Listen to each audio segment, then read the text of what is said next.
Pessoal, hoje é segunda-feira e vocês vão ver essa figurinha carimbada do Daniel Lemos aqui por muitas segundas-feiras. Então, eu já começo explicando que ele é historiador e analista legislativo.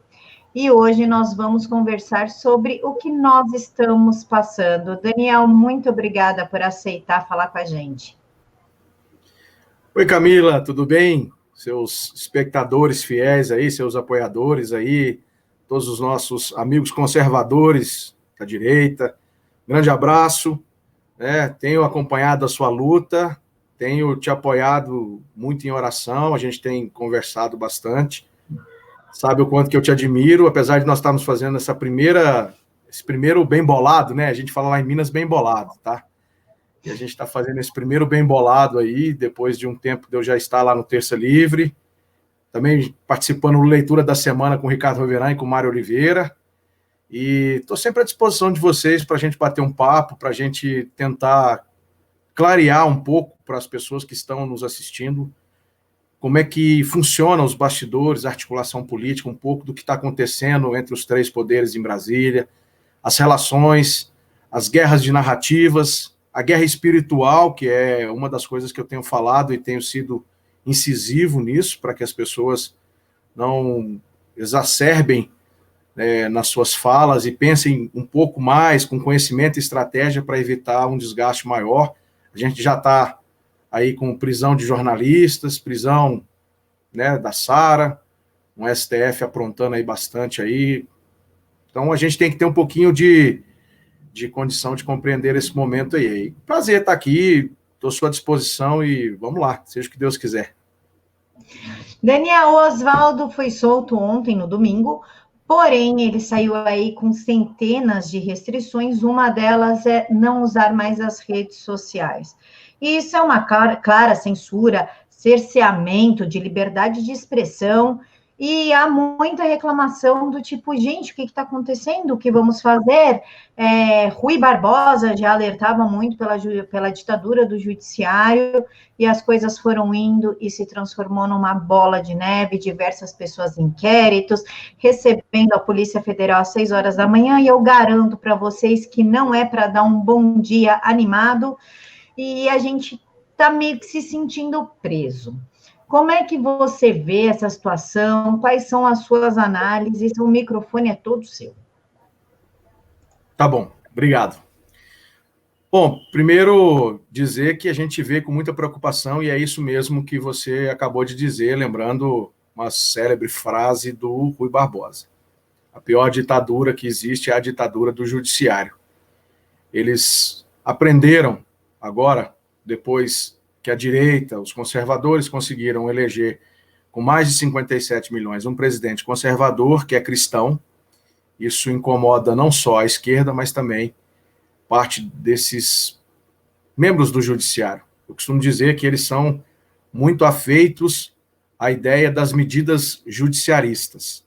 Toda vez provocado pela esquerda, provocado até mesmo por jornais, da grande mídia, enfim, a gente percebe que eles vão lá e dão uma decisão judiciarista.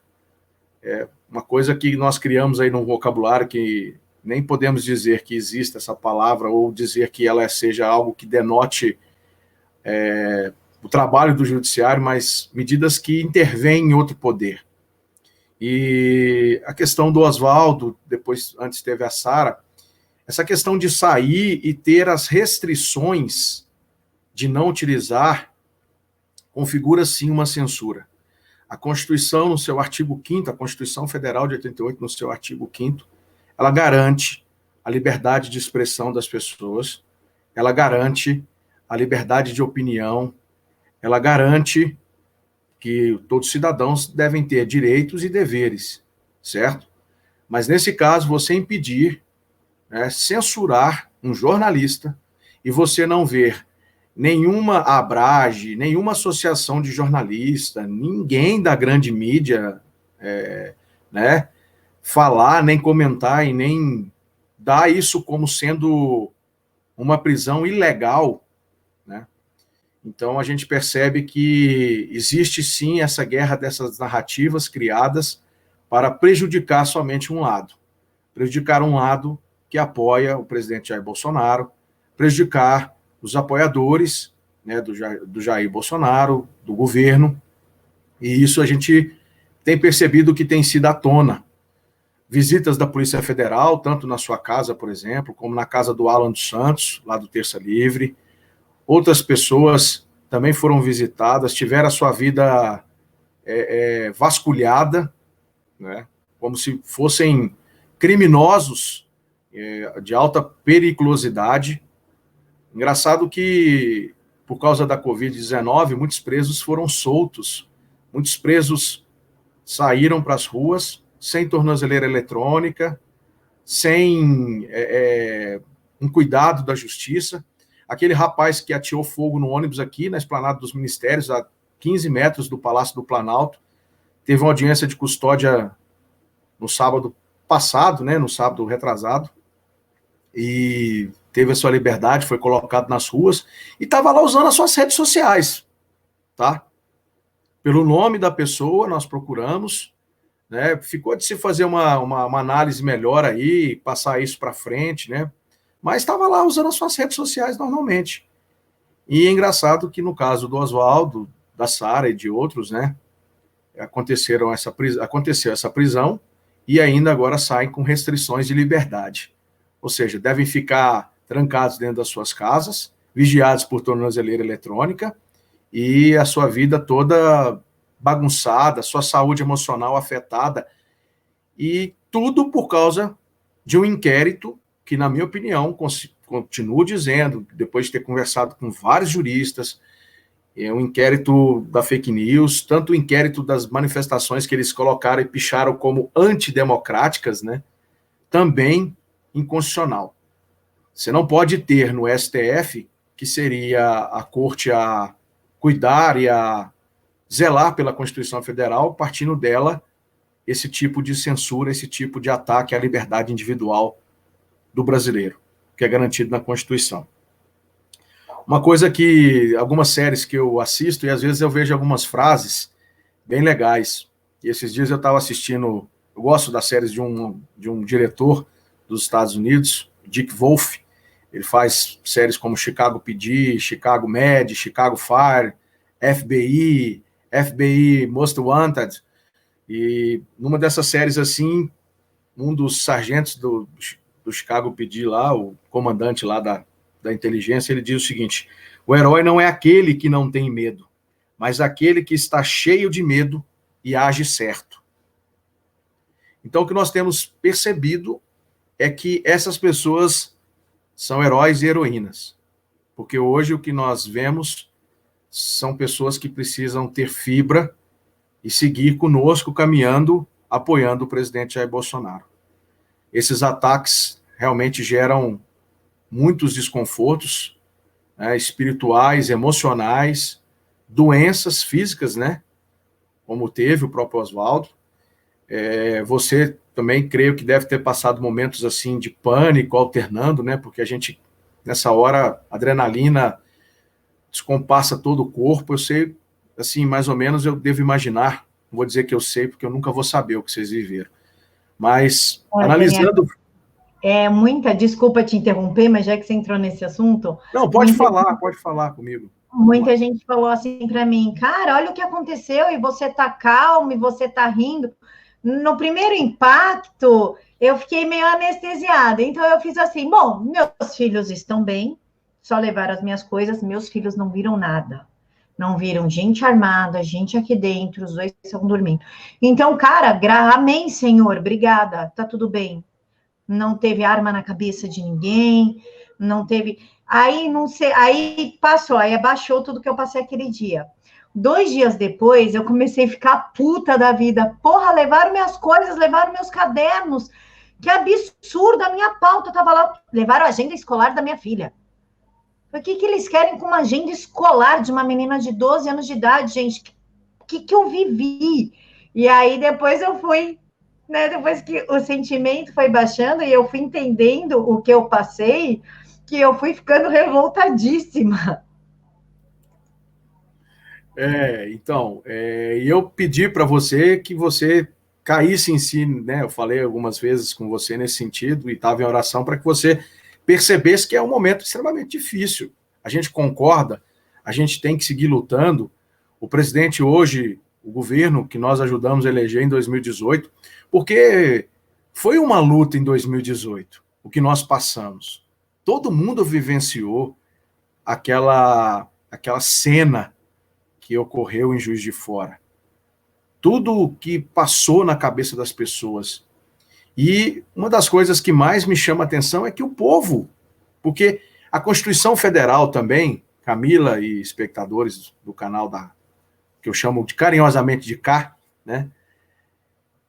A Constituição fala que todo o poder emana do povo.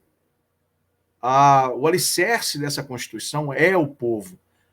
Mas Daniel, eles estão afrontando, eles estão prendendo, eles estão censurando, eles estão... É motivo de revolta. E aí muita gente foi lá e... Artigo 142, o presidente tem que fazer isso, esse ministro não faz aquilo. Gente, a gente já percebeu e tem que ter... Eu uso sempre essas duas palavras, conhecimento e estratégia. A gente já percebeu como é que essas pessoas se movimentam, como que eles estão organizados. O professor Olavo, outros tantos já esclareceram com muita clareza sobre a questão da organização do Foro de São Paulo.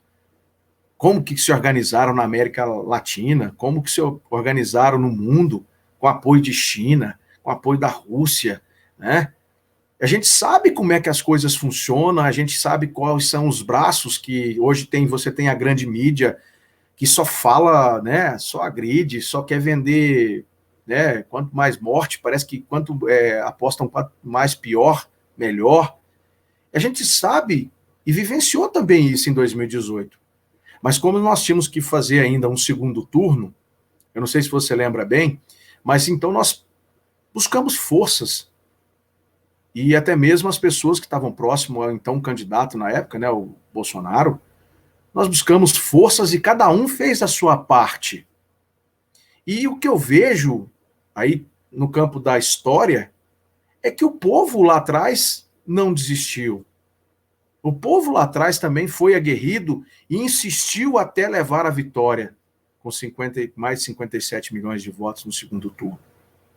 O presidente, por causa da sua recuperação, afetado na sua saúde física, com uma facada de um terrorista que não pagou. A gente já poderia, muita gente já ficou, né, muito preocupado com essa postura, porque o Adélio está lá numa prisão, num hospício, né, inimputável perante a lei, né, mas encontraram com ele notebooks, aí uma passagem rápida pela Câmara no mesmo dia, alguém deu entrada no documento dele aqui, uma história toda mal contada. E aí a gente veio, né, veio o governo de transição, aí veio a montagem do gabinete, dos ministros, um governo que fez um primeiro ano aí na luta, pelejou, né, sem base, sem organizar no legislativo, que eu vou comentar um pouquinho sobre essa relação dos três poderes também, para vocês entenderem um pouquinho no campo da articulação política, como é que as coisas funcionam. E o que eu vejo, particularmente, é que o governo fez um trabalho, conseguiu aprovar a reforma da Previdência, demorou um pouco, todo mundo criticando, morosidade, ajusta aqui, era um valor de quase... se não me falha a memória, não vou nem lembrar direito, mas era um valor de 2 trilhões, em 10 anos, algumas coisas assim, 2 bilhões, e aí veio caindo para chegar em 800, 900 bilhões, eu acho, alguma coisa assim, e o Rogério Marinho era o secretário de Trabalho e Previdência, fez um trabalho de acompanhamento na Câmara, fez um trabalho de acompanhamento no Senado.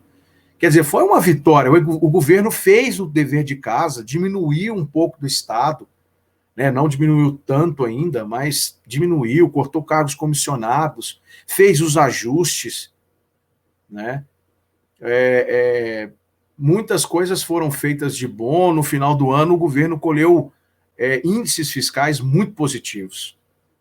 Conseguiu reduzir, trazer de 142 bilhões a dívida para 129,8 no final. né? Nenhum governo. O que tinha desde os acontecimentos do governo Lula com Dilma e o Temer era um aumento substancial dessa dívida no orçamento público. E o governo foi lá e conseguiu fazer um trabalho e um dever de casa. Entramos em 2019, já com esses, vindo no final do ano com esses rumores da Covid-19, esse vírus chinês, né? Tudo que aconteceu a gente sabe, não vou entrar aqui nesse mérito desse campo, dessa questão de onde foi o vírus, todo mundo sabe, a narrativa está aí, só não vê e não enxerga quem não quiser, né? Então, o governo vem e sofre, a partir de março, ter que fazer essas condições aí de se fechar. E aí tem que fazer isolamento horizontal, lockdown, uma bateção de cabeça, ministro defendendo sua ciência, aí sai o ministro da saúde, entra o outro, enfim, usa ou não usa a hidroxicloroquina. Então, quer dizer, e nisso, né, o STF aumentou a carga, dobrou a aposta. O Congresso, o que a gente tem a comentar sobre o Congresso, por exemplo, fazendo só um pequeno ajuste de ponta, porque eu comecei a falar do judiciário, mas no Congresso teve uma renovação maior. A média de renovação sempre foi uma renovação em torno de 39%, 40%, 41%, 42%. Né? De 4 em 4 anos, uma legislatura ela é composta, aqui dando uma aula de processo legislativo, né, na minha área, né, de analista legislativo, uma legislatura é composta por 4 sessões legislativas. A mesa é eleita para um biênio. Então, a mesa que assumiu lá atrás, ela encerra dia 31 de janeiro de 2021. E aí, dia 1º de fevereiro, você tem a eleição tanto para presidente da Câmara e do Senado. Então, assim, não existiu um fortalecimento de buscar criar uma base dentro do Congresso. O presidente Jair Bolsonaro, desde o início, junto com o ministro Paulo Guedes e todos os outros ministros, sempre disseram: o Congresso tem que trabalhar de forma independente. O ano passado, por exemplo, o Congresso aprovou as emendas, 2 emendas constitucionais que aprimoraram uma coisa que o presidente Jair Bolsonaro, o próprio deputado Eduardo Bolsonaro, o senador Flávio, todos que são afeitos às pautas do presidente, que foram o carro-chefe da campanha de 2018, até então, apoiaram, que foi a questão das emendas impositivas, o orçamento impositivo, para que diminuísse e não existisse mais esse toma lá da cá, que em anos anteriores sempre foi algo muito sólido na relação executivo e legislativo. Quero aprovar uma matéria, eu mando para lá uma proposta de emenda à Constituição, uma medida provisória difícil, um projeto de lei com urgência constitucional, algum tema, né, complicado, e aí eu chamava lá o pessoal, né, e aí dava lá umas emendas lá e pronto. E a famosa história que a gente vai remontar também na história, sempre rememorando fatos históricos lá atrás, foi a famosa emenda constitucional que permitiu a reeleição para presidente da República na época do governo FHC. Então, todo mundo sabe como foi operado lá dentro do Congresso. Tem livros em cima disso. Mas, então, assim, as relações, elas hoje se tornaram mais, digamos assim, soltas. Cada um dos poderes fazendo as suas apostas. Eu concordo com as apostas do STF? Não concordo.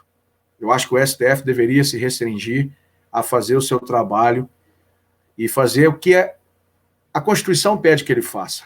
Se vocês lerem lá nas atribuições do STF, vocês vão ver que o STF não deveria, por exemplo, como recentemente teve que analisar um caso de aborto, ficar criando uma legislação e cutucando, por exemplo, o STF já cutucou muito o legislativo, sabe? Já aconteceram casos de interromper tramitação também, tá? Teve ministro do STF que interrompeu tramitação de projeto de lei em 2013 que tratava da questão da cláusula de barreira, da criação de partidos, desculpa. Um projeto de lei que dificultava a criação de partidos. E teve ministro do STF que já interrompeu. Quando fizeram aquela extensão do artigo 226, que fala de como é a constituição da família entre homem e mulher, no voto, aquele voto que para mim triste de lembrar do Aires Brito, né? Estender e fazer a interpretação de que seria esse artigo também perfeitamente aplicável à união homoafetiva. O STF criou isso. A questão do aborto de anencéfalos e as permissões que aconteceram, e aí eles vêm e falam assim, olha, nós estamos aqui porque nós somos os guardiões da Constituição, mas quando um Congresso não legisla sobre o assunto, nós temos que intervir. E isso é extremamente delicado. Talvez nós estejamos muito focados e vendo que está muito acirrada a briga do Judiciário, do STF, com o Poder Executivo. E o Legislativo também tem a sua parcela, porque muitas pessoas da esquerda, que não são afeitas à pauta do presidente Jair Bolsonaro, tudo vai lá e quer suspender. Ele vai lá, faz um decreto, que é legal, que é constitucional, vão lá, entra com um mandato de segurança, com um pedido de liminar para suspender, como foi recentemente o decreto das munições. Tentaram fazer isso com o decreto de armas também, o ano passado. Uma medida provisória que não concordem, né, porque a medida provisória é um ato legal, previsto na Constituição, que o presidente da República pode fazer uso no momento que achar urgente e relevante. Aí vai lá, eu não concordo, a esquerda não concorda, vai lá e pede um ministro do STF, o ministro do STF vai lá e suspende a decisão, a tramitação, né? Suspende os efeitos da medida provisória. Então, hoje nós temos encontrado esse jogo, esse xadrez político, que é muito complexo, mas já foi mais acirrado, inclusive entre o STF, entre o Judiciário, né, essa parte do Judiciário, com a Câmara dos Deputados e com o Senado, com o Congresso. Eu estou lá há bem, na verdade, assim, mais de 17 anos, e já assisti muitas coisas e aprendi muitas coisas. Ganhamos, perdemos, tivemos vitórias, né, maravilhosas. Por outro lado, tivemos também retrocessos. Mas esse é o jogo político, o jogo que tem que entender. A gente tem que entender, o povo brasileiro tem que entender. Eu estava vendo um vídeo do Fernando Melo, que eu mando um abraço também, Visão Macro, né, lá do Conexão Política, e estava vendo ele falar que o presidente Jair Bolsonaro ele só tem o povo. Não adianta esperar dos ministros, do Congresso, do STF, mas ele tem que se apoiar e ele tem que ter somente o povo. Eu concordo muito com o Fernando nessa narrativa. E é o que eu tenho tentado passar para todas as pessoas que me convidam para falar um pouquinho sobre esse cenário desse jogo de xadrez e sobre a articulação política do que tem acontecido hoje aqui em Brasília.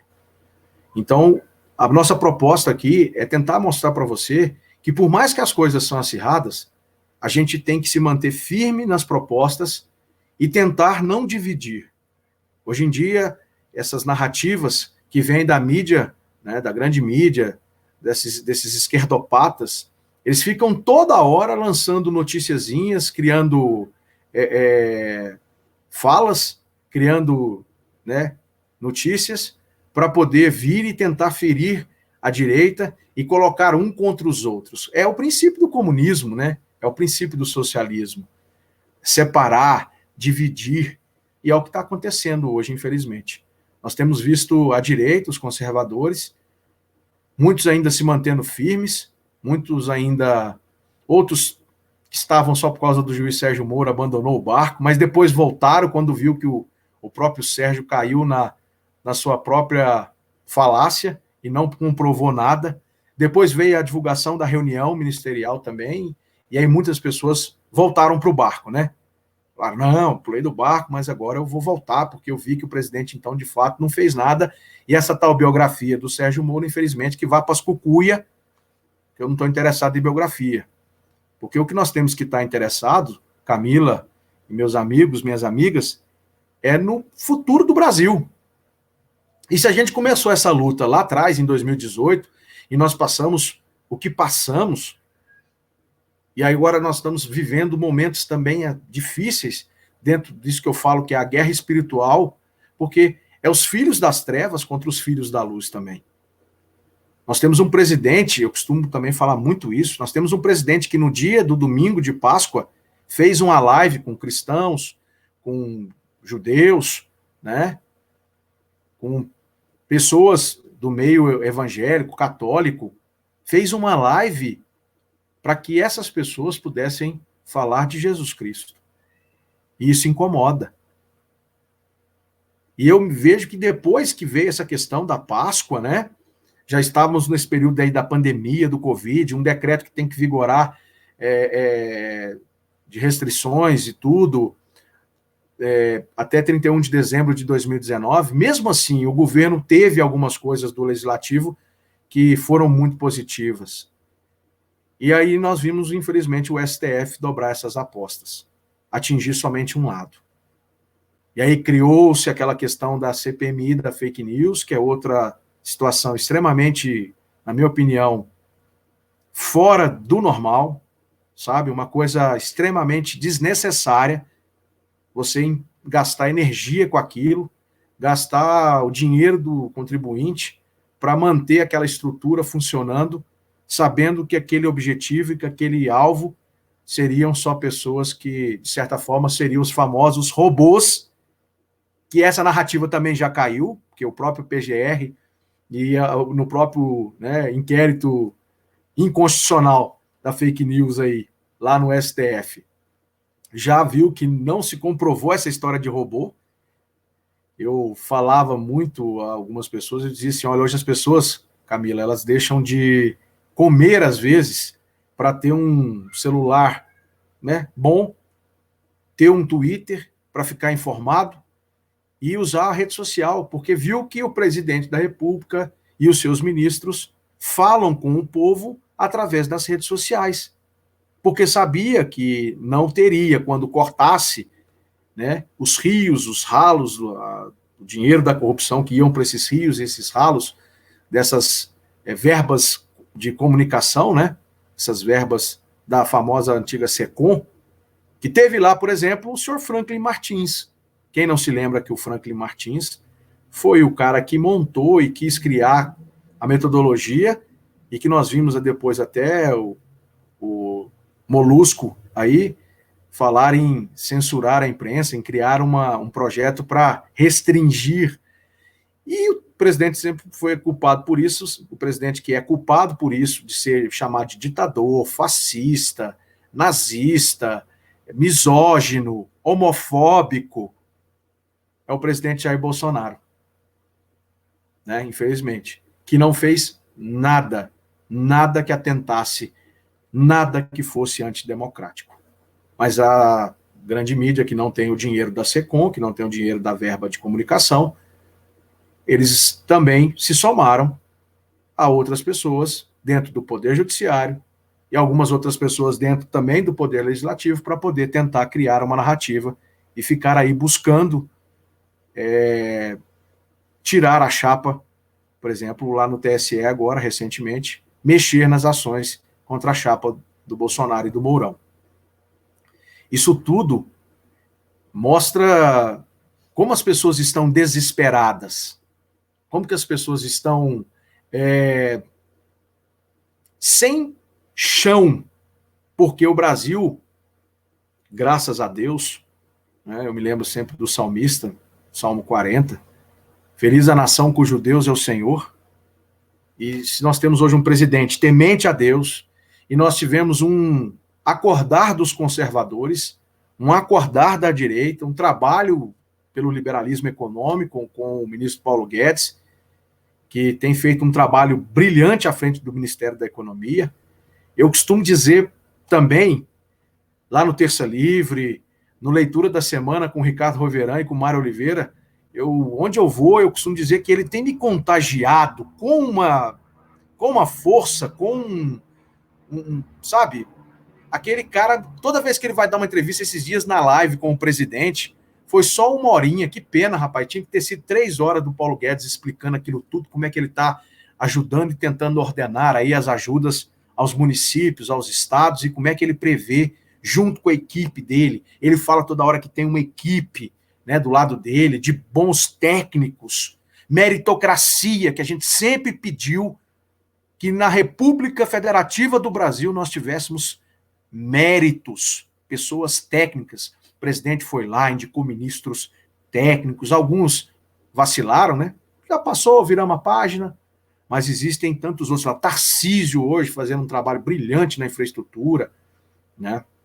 O próprio Rogério Marinho, desenvolvimento regional, que saiu da Secretaria de Trabalho e Previdência e foi para o Ministério do Desenvolvimento Regional, agora fez um trabalho lá no Nordeste de liberar e de inaugurar várias obras, né? Desculpa, culminando com aquela obra, terminando a obra que foi começada com corrupção, com roubo do dinheiro, ficou parado, quebrou, a obra toda destruída.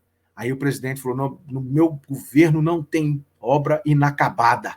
Os elefantes brancos que deixaram na República, nós vamos então tocar. Mérito ou não, de quem começou e de quem terminou, para mim é de quem chegou e falou o seguinte, essa bagaça, essa bagunça que vocês deixaram aqui, eu vou limpar isso aqui. E é o que o presidente tem feito. E todo mundo está, então, estribuchante. Está preocupado. Sabe por quê? Porque, graças a Deus, por mais que nós estejamos sofrendo essas perseguições no campo espiritual e perseguições no campo cultural da esquerda. Mas quem se lembra das boas aulas do professor Olavo de Carvalho? Quem se lembra de várias boas aulas de vocês dos canais da direita, né? A professora Marisa, Camilinha Ábido, quem mais? O Paulo Enéas, Bernardo Kister, né? Evandro Pontes, Silvio Grimaldo. Se a gente fosse enumerar tantos youtubers que foram para o canal e fugir, né? Porque se vocês fossem para grande mídia, numa TV, ou fazer um programa de rádio, vocês iam ter que pagar. E hoje, vocês têm essa liberdade de poder falar com a gente tem essa liberdade de poder falar com vocês, graças ao que o presidente, os ministros e parte do legislativo que apoia o presidente tem trabalhado e falado com a gente através das redes sociais. E aí, por isso que eles querem calar a gente nas redes sociais. Por isso que eles não querem que você seja ensinado, instruído, cuidado, muitas vezes com uma palavra amiga, com uma palavra de apoio. Por isso que eles não querem que as redes sociais sejam cada vez mais o ápice da libertação do povo brasileiro da velha política. Isso incomoda. Isso cria ojeriza nas pessoas, cria em muitos ódio. Ódio. O que a esquerda tem hoje da pauta do presidente Jair Bolsonaro e dos apoiadores dele, né?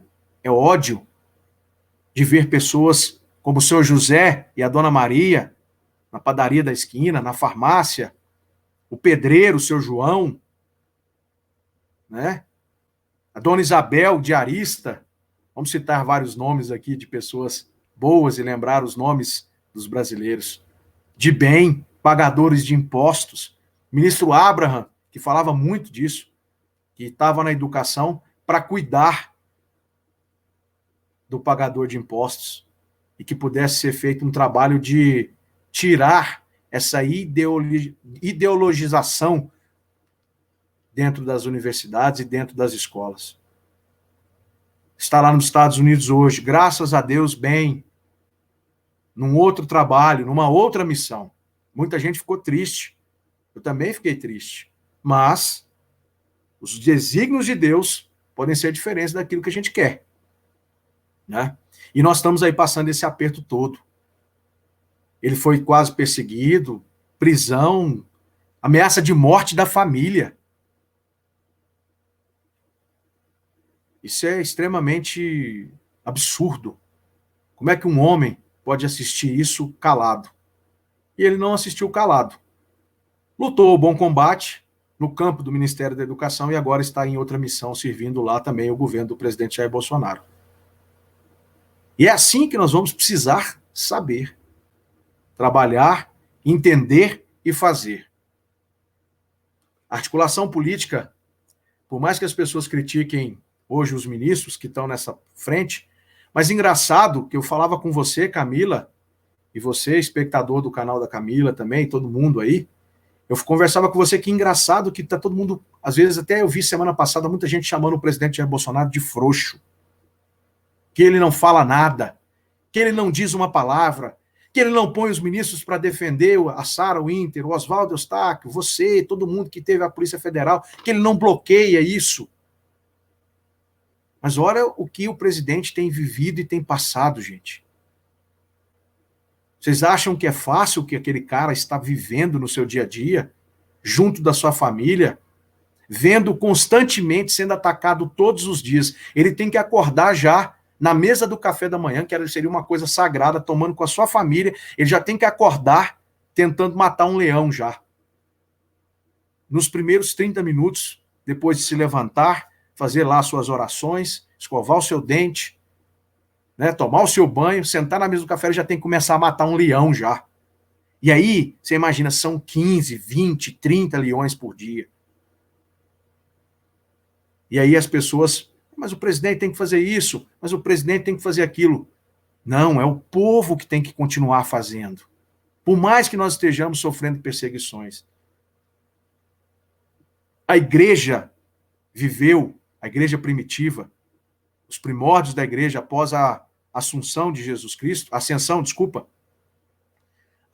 Jesus Cristo, a continuidade dos apóstolos, a igreja primitiva viveu 250 anos de perseguição pela mão do Império Romano. Se lembrem disso. A igreja e as portas do inferno nunca prevaleceram, e essa igreja permanece viva e podendo ser bênção, ajuda social, humanitária ao próximo, até mesmo nos dias de hoje. Se Deus cuidou dessa igreja, manteve firme o cristianismo, pelo tudo que ele passou, atacado por vários regimes de esquerda, os judeus que sofreram tanto com a Segunda Guerra Mundial, especificamente, com o nazismo. Mas olha quanto Israel hoje é uma nação altiva. O Brasil, que rompeu esse lastro também, está num momento um pouco de baixa, de índices por causa da pandemia, a questão da economia, que ficou um pouco debilitada por essas ações, que foram ações que o STF autorizou os prefeitos e os governadores a fazerem as suas próprias regras, infelizmente.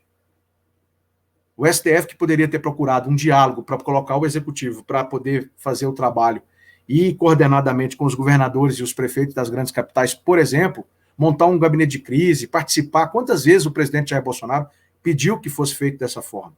Mas o STF segue só dando medidas judiciaristas para afrontar um poder. Infelizmente. Infelizmente, é essa a realidade que nós assistimos. Para eles, na cabeça deles, eles estão freando um possível, para muitos, né, como foi falado lá, por ministros, comparados ao nazismo, a Hitler, né? Alguns têm um pensamento pessoal, não é o pensamento dele lá da corte, não, tá? É o pensamento pessoal meu, manifestação pessoal minha. O presidente é um ditador. E aí, com isso, nós temos que combater fazendo o que nós estamos fazendo, com essas medidas judiciaristas. Respeitar que é bom o poder executivo, isso eles não querem. Então, o que nós precisamos compreender nesse jogo de xadrez é que somente o povo, você de qualquer credo religioso que apoia as pautas conservadoras, de direita, que confiam no presidente. Isso aqui não é uma aula didática, né? Como você tinha me pedido. Eu quis mais fazer uma narrativa do que eu tenho visto e do que tenho vivido aqui em Brasília nesses últimos tempos. E como que eu me sinto também com isso, vendo pessoas, meus irmãos e minhas irmãs, sendo atacados na sua liberdade constitucional.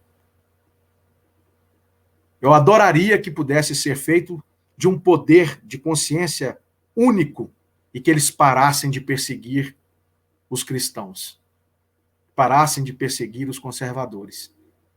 Essa onda conservadora, ela tomou o mundo. Caiu a ideia, né, de governos esquerdistas que nunca pensaram, de fato, no próximo. Sempre fizeram graça com dinheiro dos contribuintes em medidas, de certa forma, sociais, enquanto surrupiavam, enquanto tomavam de assalto. Porque no Brasil, é isso que nós temos que dizer. O que aconteceu lá atrás com o ex-presidente, inclusive preso, pelo que tanto foi roubado e tirado desse brasileiro, de você que está me ouvindo aí. Então, hoje, essa luta é uma luta nossa, é uma luta do povo, como o Fernando Melo disse. E lembrando da igreja primitiva que eu falei mais cedo, eu até mencionei aqui, né?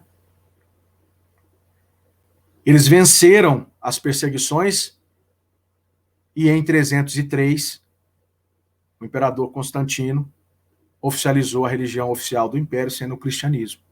Quem não se lembra? Mas foram mais de 250 anos de perseguições. Um dos pais da igreja, né, que morou em Cartago e que eu estava estudando esses dias, porque ele era filho de um proconsular romano, a sua mãe da África, ali na Tunísia, né, Cartago, na Tunísia, Quintus Florens Tertuliano.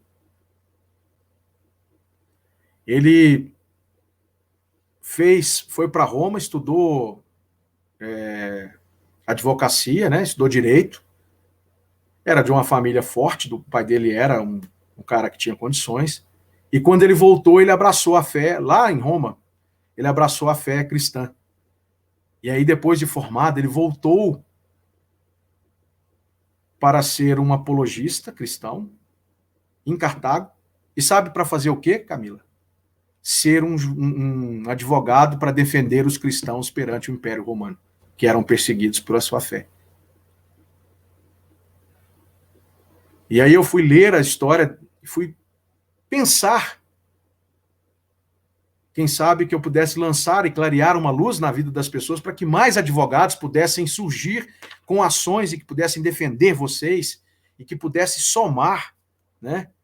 Sem que fosse algo só por dinheiro, mas que fosse pela causa.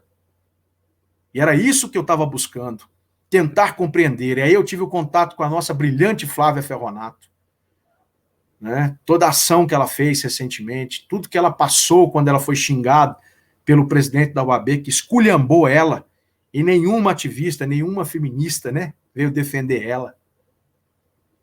Não cabe nem chamar que eu citar o palavrão que ela foi mencionada. E aí eu conheci a Flávia e eu pude compartilhar isso com ela, a quem eu mando o meu abraço carinhoso.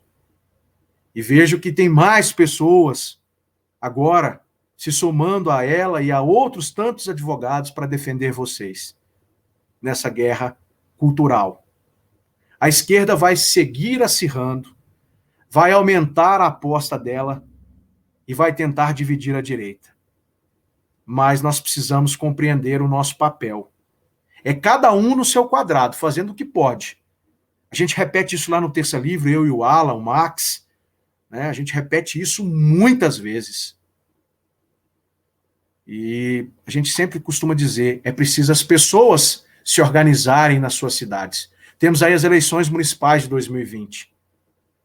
É nessa eleição que nós vamos ter o reflexo para 2022.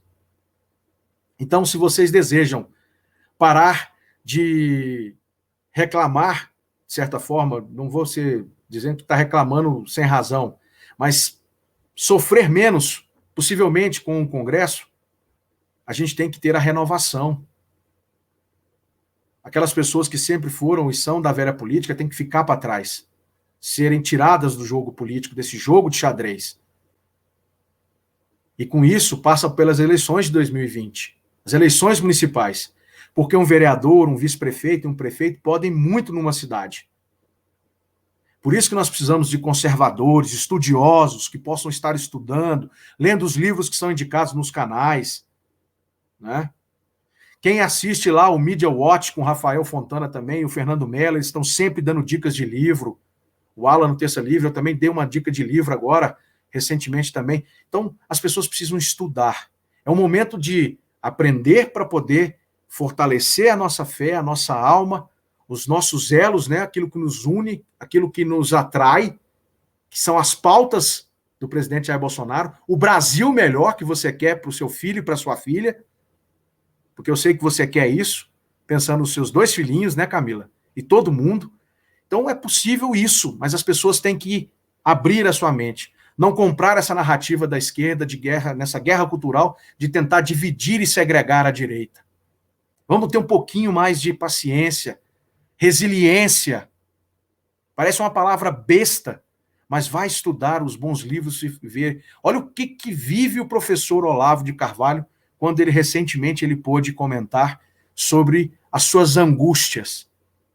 O que ele passou, o que ele tem passado com pessoas que, para surfar, os alpinistas sociais, para surfar nele, criaram perfis com o nome dele e atacaram pessoas. Essas pessoas entraram na justiça, mas quem foi procurado para responder e pagar o din-din, né, foi, infelizmente, o professor Olavo de Carvalho. Então, assim, lamentável que nós assistimos, mas nós temos que ter essa força, essa coragem de enxergar que não é fácil essa articulação política aqui em Brasília. O presidente está calado, pode estar em silêncio, mas ele não deixou de amar os brasileiros. Ele não deixou de apoiar os brasileiros. Ele continua sofrendo no coração, sofrendo na mente, mas ele está buscando fazer o possível para diminuir essas tensões e nós podermos voltar à carga para poder ajudar ele a fazer um Brasil melhor. Eu penso nessa linha, é uma palavra muito mais de mostrar a vocês o que acontece hoje. Por mais que você pense assim, o presidente está de mãos atadas. De certa forma, ele está estrategista. Muitos podem achar que o presidente da República está em silêncio, como um ex-presidente babão e falastrão hoje, né, veio reclamar do silêncio. Quando o cara fala demais, quando o cara dá entrevista e fala as verdades, incomoda. Quando o presidente está em silêncio, porque o verdadeiro estrategista numa guerra política, contra essa guerra cultural e contra essa guerra espiritual, ele se junta com as pessoas, ele se junta com os seus e pensa na estratégia de que ele pode fazer para fazer melhor. E ele vai seguir essa luta do Brasil, ele vai seguir lutando pelo Brasil, ele vai seguir lutando pelo povo brasileiro. Sabe por quê, Camila? Porque se ele não quisesse, ele poderia aceitar facilmente tudo que estão tentando propor para tentar caçar essa chapa e derrubar ele do governo. E depois pegar aí tudo que ele já fez de 27 anos de mandato no Legislativo, por exemplo, e ir arrumar uma fazendinha, uma casinha para viver com a Michele, né, com a Laura, e ficar todos os finais de semana pescando um peixinho frito na farinha, tomando lá o seu suquinho e viver a vida no campo. Mas ele resolveu lutar pelo Brasil. Nós temos que confiar no cabeça. Eu confio muito no presidente Jair Bolsonaro. Engraçado que muita gente critica assim, mas o Bolsonaro tem que tirar o fulano de tal, é ruim conselheiro, é ruim isso, é ruim aquilo. Engraçado que a gente topava o que o Bolsonaro fazia na época quando ele tirou o Bibiano. Ele tirou o Bibiano. Ele cortou o Santos Cruz. Ele fez tantos outros ajustes, inclusive teve que fazer um ajuste drástico na Casa Civil. E nós sempre acreditamos. Aí agora nós vemos algumas falas de pessoas, inclusive retuitando e tuitando coisas da mídia, da grande mídia, né, para poder fortalecer a narrativa da divisão. Eu sei que deve ser assim dolorido, mas não fiquem assim com o coração apertado. Nós temos que viver um dia após o outro, um dia de cada vez. E eu acho que é fundamental a gente compreender que não é fácil para o presidente da República, e junto com seus ministros, estarem lutando por nós. E eu acho que chegou a hora de nós darmos esse voto de confiança ao presidente Jair Bolsonaro. Temos, sim, a possibilidade de ver um ministro conservador na área da educação. Temos pessoas muito boas. Eu continuo apostando na expertise do ministro Ernesto Araújo nas relações exteriores. Fala assim, mas estão querendo tirar o Ernesto, estão querendo tirar o Renato Salles, Ricardo Salles, né? Desculpa, eu tenho um amigo da área de Laço de Bezerro, de quarto de milha, né? Ele chama Renato Salles. O Ricardo Salles. Mas, ora, o Ricardo Salles era do Novo, gente. Filiado e tudo. Inclusive, foi expulso. Foi convidado a se retirar do partido pelas suas posições. E aí todo mundo fica falando que quer, sabe? E aí vem a CNN, vem o G1, vem o Exame, isto é, cria uma narrativa, monta um monte de coisa e a gente vai lá. Estão lá querendo fazer isso, estão querendo fazer isso. Poxa, confie mais no presidente da República, gente. Não é possível que a gente não pode fazer isso por ele.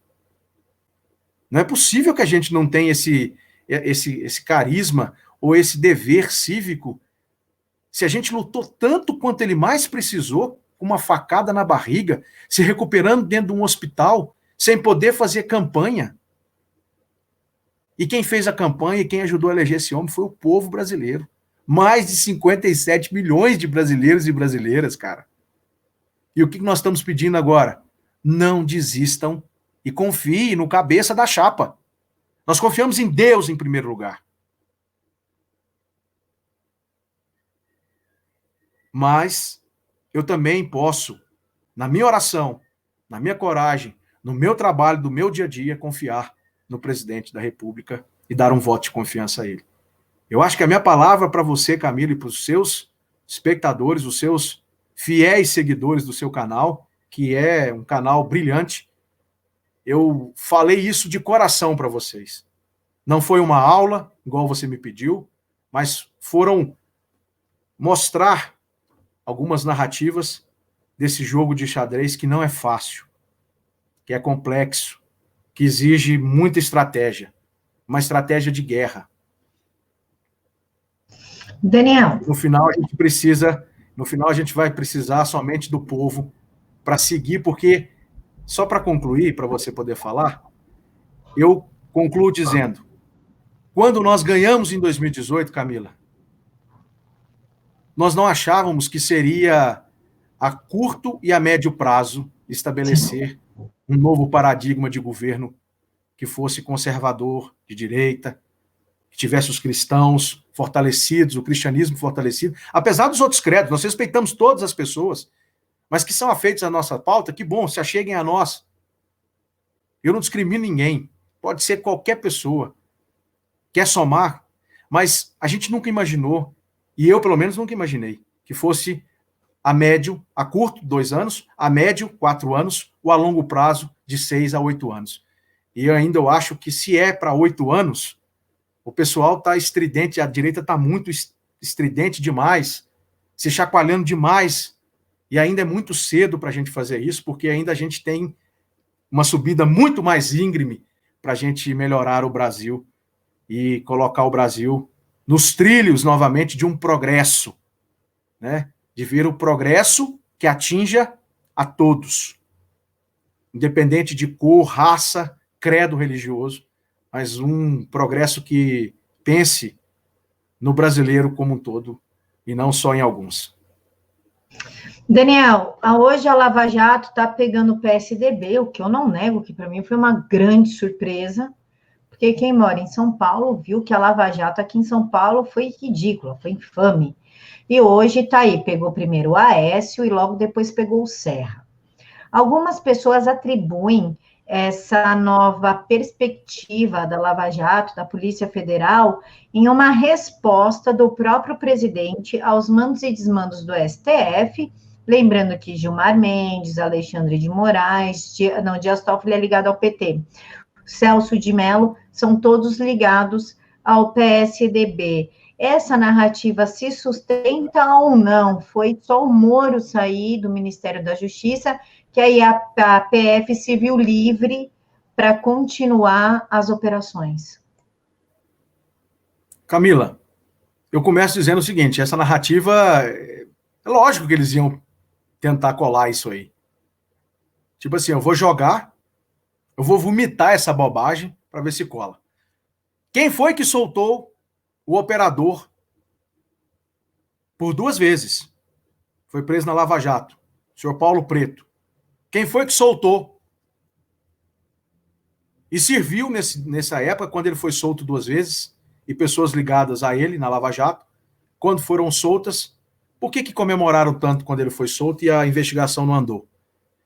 Quer dizer, aí a Lava Jato, que é a sede dela é em Curitiba, porque a Polícia Federal que faz as ações é a mesma Polícia Federal daquela série lá que a gente viu, o Mecanismo, né?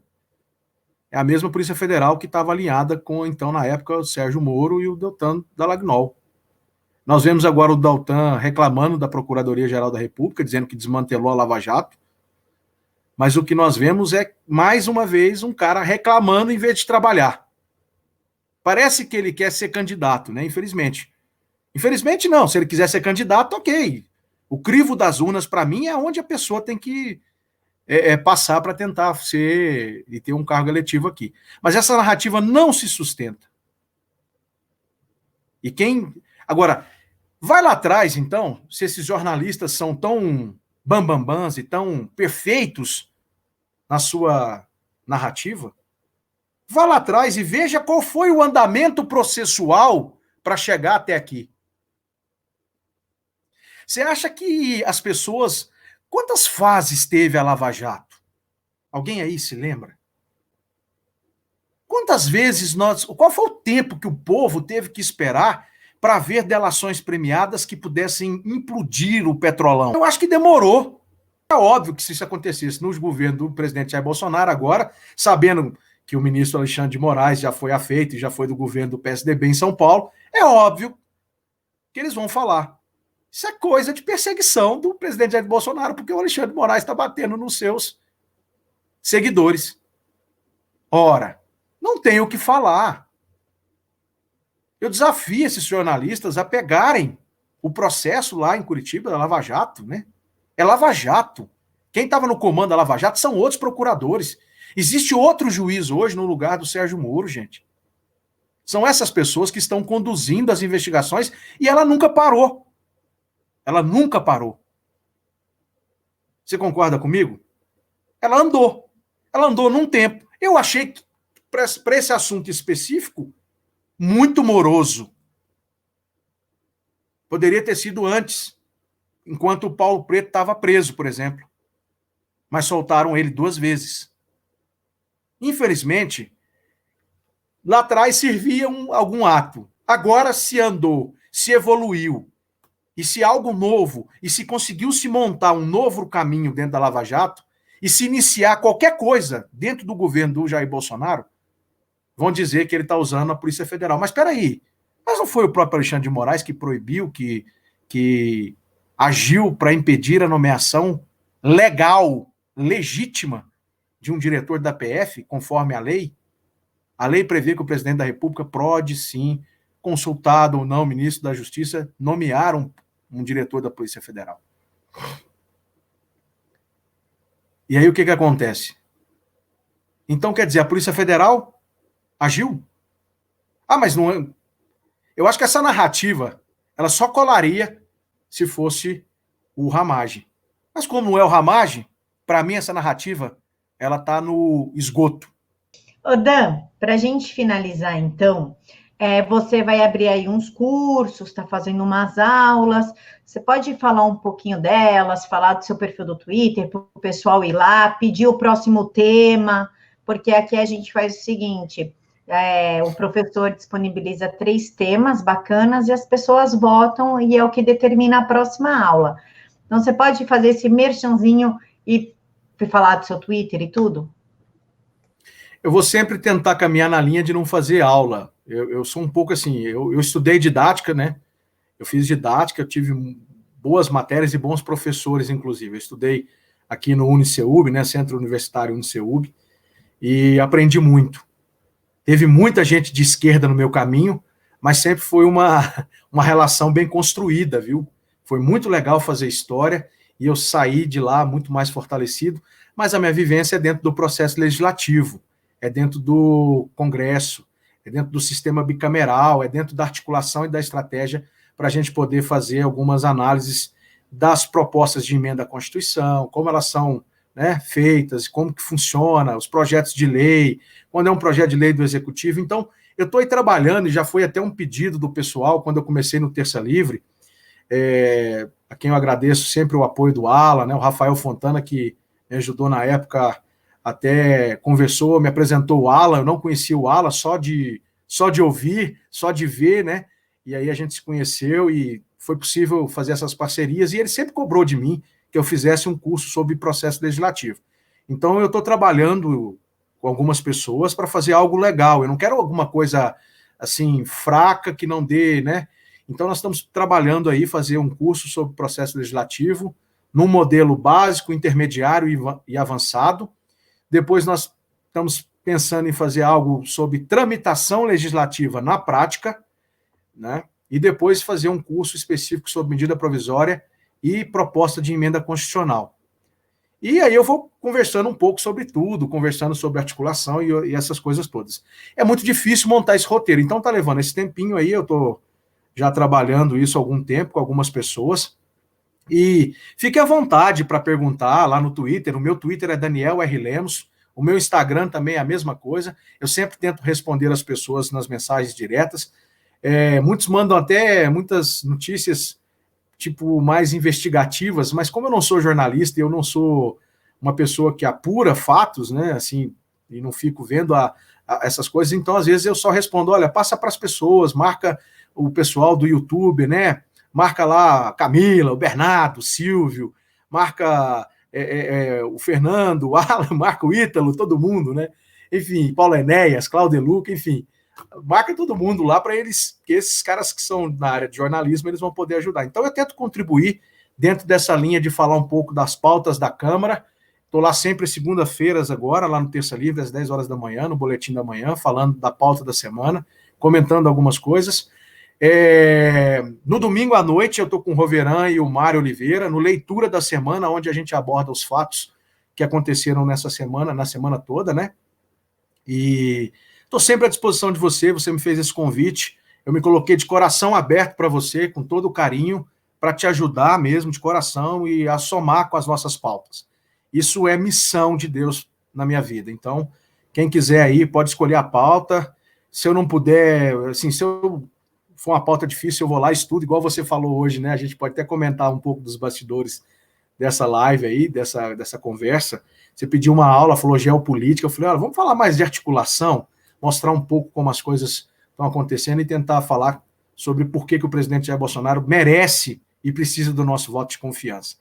Então, eu estou sempre à disposição, podem pedir, marca lá o meu Twitter no dia que você for fazer essa pergunta, eu posso dar alguns pitacos, sugerir alguns temas se quiserem também, e aí a gente pode montar aí, quem quiser uma aula mais metodológica, na próxima vez eu posso montar. Como foi o primeiro case, né, foi a primeira live assim, eu pedi para você, e você com carinho me permitiu que fosse mais livre, mais solto e mais narrando do que propriamente numa metodologia de aula. Pessoal, esse é o professor Daniel Lemos, eu vou deixar para vocês aqui embaixo. Twitter, o canal do Ricardo Goverão, onde eles fazem todo domingo um panorama, as participações dele do Terça, vai estar tudo bonitinho aqui na caixa de informações. Faz semanas que eu não esqueço de colocar as informações, então vocês nem têm motivo para me criticar dessa vez. E quero desejar aqui para vocês uma ótima semana, que Jesus abençoe a todos e que somente a vontade dele prevaleça na vida de vocês. Nem a vontade de vocês e nem a dos outros, somente a dele, porque ele é o único que sabe o que é melhor para cada um de nós. Daniel, amém. Mais uma vez, muito obrigada por ter aceitado, que Deus te abençoe imensamente. Espero que todo mundo tenha gostado, e eu peço para vocês, sim, agora falando no fundo da minha alma mesmo, apoie essa moça linda, maravilhosa, esse coração grande, que ora passou momentos difíceis, de tribulação. Eu até cheguei a comentar com algumas pessoas que eu via os apóstolos na prisão, e quando eles oraram teve um terremoto, a prisão se partiu, se abriu, eles poderiam ter fugido. Quando o carcereiro acordou, que não tinha se acordado nem visto, né, tem essa narrativa em Atos dos Apóstolos, E quando chegou lá, o carcereiro ia tirar a vida, cortar o pescoço, porque seria castigado pelo Império Romano por ter deixado fugir. Mas Paulo falou uma palavra e disse: olha, nós estamos aqui. E aí ele acreditou e creu no Senhor Jesus Cristo e converteu tanto ele como a sua família. Então, embora você tenha passado por momentos assim, que sejam parecidos com uma prisão, minha irmã, eu queria dizer para você que eu vejo que você saiu mais pungente, mais bonita, e aqui eu não vou dizer que eu estou conseguindo cheirar, não, mas o perfume deve estar mais cheiroso também. Então, parabéns. Parabéns de coração. Apoiem sempre a Camila, apoiem sempre o canal dela e contem com a gente. No que você precisar de mim, pode chamar a qualquer momento, eu estou sempre disposto, até para desabafar e conversar, nós estamos aí. Todo mundo. Eu confio muito nos desígnios dele, se ele achou que eu tinha que passar por isso, então a gente passa. Né? Não cabe a nós questionarmos as decisões de Deus, né? A gente aceita e lida da melhor forma possível. Já diz minha avó, ninguém recebe uma cruz mais pesada do que se consegue carregar. Pessoal, o fardo é um fardo leve, e a gente tem que depositar esse fardo, por mais que ele seja difícil para nós, em Jesus Cristo. Não é um fardo leve, desculpa corrigir, né? Não é um fardo leve, mas das nossas limitações físicas, de alma, coração, psíquico. É por isso que Cristo fala: vinde a mim, vós que estáis cansados, e eu vos aliviarei. Então, o foco é nisso. E é ele que está te aliviando. Com certeza, eu fiz essa brincadeira com você, cara, mas eu vou dizer para você, para mim, está muito mais forte e firme e convicta que você não pode desistir. Sim. Sim, inclusive eu vou até contar aqui, dias antes de acontecer essa história da Polícia Federal, eu estava conversando com umas pessoas, eu falei, vou desistir, tá cansativo, o retorno é muito baixo, parece que a gente não consegue mudar nada, tá dando soco em ponta de faca, não mudar nada. Então, eu vou parar, vou fazer as últimas entrevistas, que já estavam marcadas, inclusive com você, né, que eu te mandei 6 horas da manhã, aconteceu um problema aqui, não vai dar para gravar. Naquela terça-feira eu me senti assim, e eu quase que eu te liguei, mas foi o Espírito Santo que resolvi confiar que você estaria guardada por Deus. E graças a Deus aconteceu assim, porque se eu tivesse ligado, porque eu sou muito preocupado. Às vezes eu tenho muita ação de impulso, como todo ser humano, né? E quase que eu te liguei. Fiquei muito preocupado. Mas aí eu até conversei com o Ricardo Roveran, depois eu fui vendo as coisas acontecendo, eu me senti muito em paz por perceber que quando o Espírito Santo fala com a gente percebe isso e sente isso, com certeza você também estava guardada e protegida por ele, e estava passando momentos difíceis, mas Jesus não ia te abandonar. E se fosse preciso, ele ia te carregar no colo. Né? Isso que foi muito importante. Tranquila, mas aquela semana eu falei, eu vou fazer do Daniel Lemos, de mais 2 pessoas, e acabou, não posto mais, ficar só na parte escrita. E aí aconteceu isso, eu fiz o caramba. Agora que aconteceu, agora eu vou mais fundo ainda, vou começar a ensinar as pessoas, vou parar de dar opinião e vou começar a trazer professores. Porque nada irrita mais essa turma do que você tentar trazer o conhecimento. Agora a gente vai mais fundo ainda. E todos os planos que eu tinha, eu tirei do caderno, e você é um desses planos, né? Agradeço. Obrigado. Pessoal, espero que vocês tenham gostado. Deixem aqui para mim nos comentários dúvidas, sugestões, o que vocês querem. Enfim, um beijo enorme no coração de cada um de vocês. Que Jesus os abençoe sempre.